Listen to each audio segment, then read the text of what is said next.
Good morning, everybody. Good morning. Good to see you all.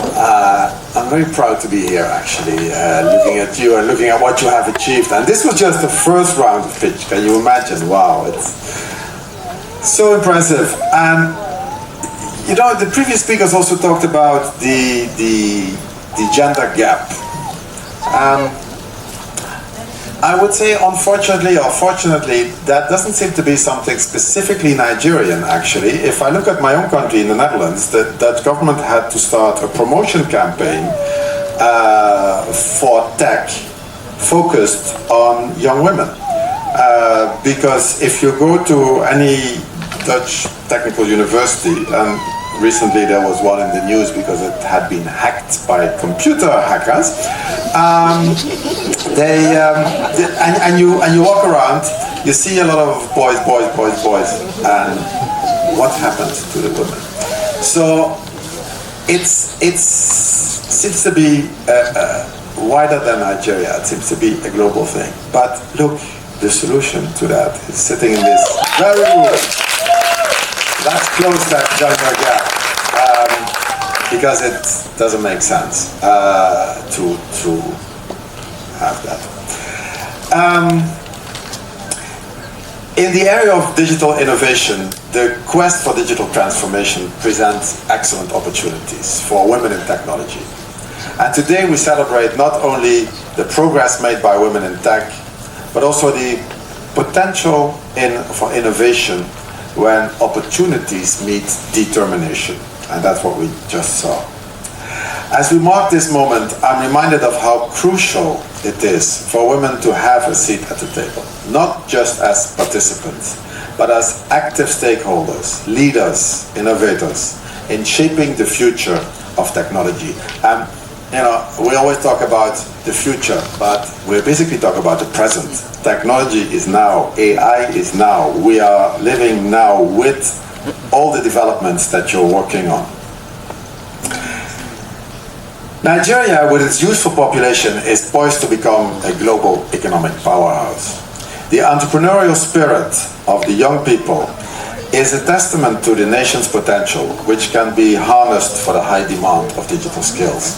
And that's a high demand inside Nigeria, it's a high demand outside Nigeria. I saw some of you were already referring to export or to implementing your companies, your businesses also in other countries. I would say Nigeria is already a market on its own, a huge market on its own.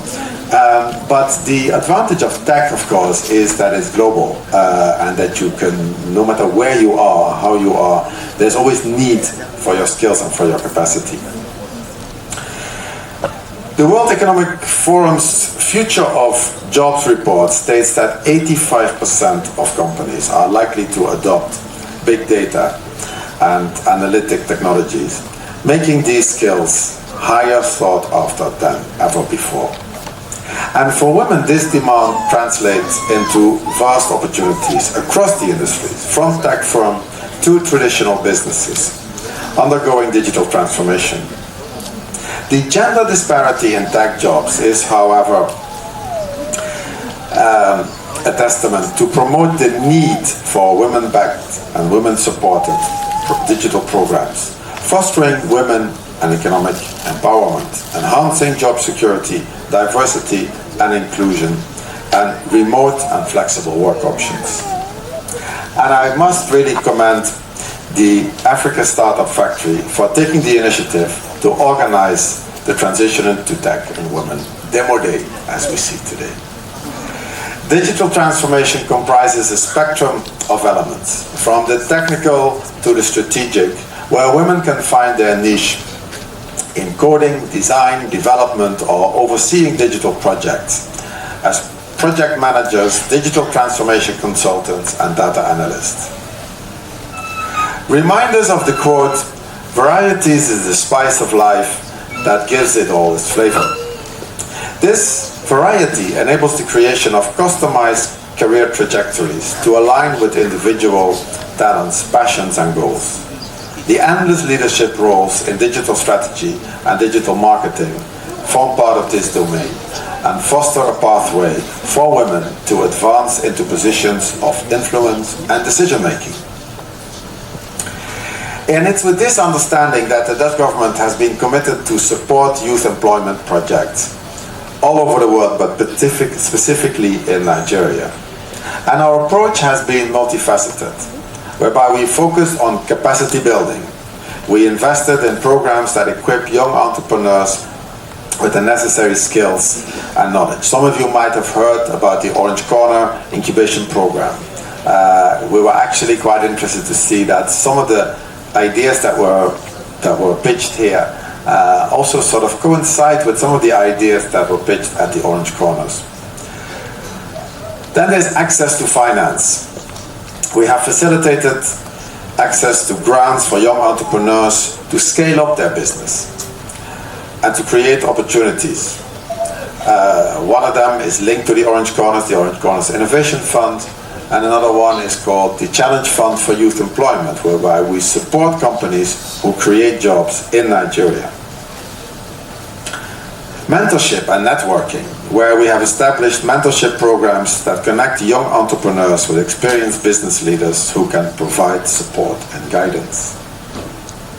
And then, of course, market access, as some of you mentioned, in relation to export, in relation to exposure, in relation to linking up startups, tech companies from the Netherlands with tech companies from Nigeria to learn from each other, to have some kind of cross-fertilization.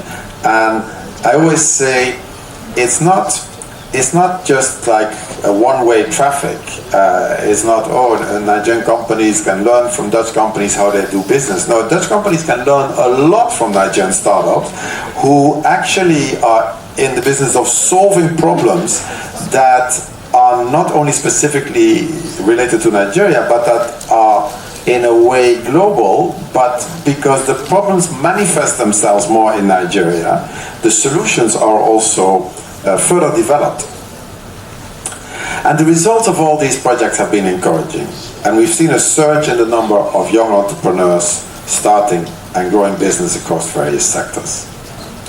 And these businesses are creating jobs in Nigeria. However, that work is never finished. It's far from over.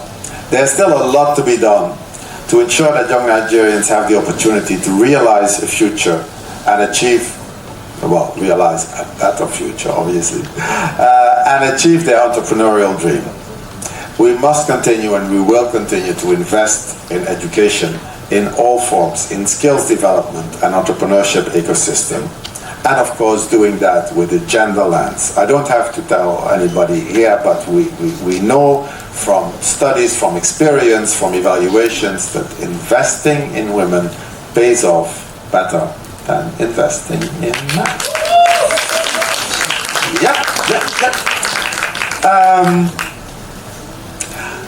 And we must also address the systemic challenges that hinder the growth of companies in Nigeria, and I think you all know what we're talking about.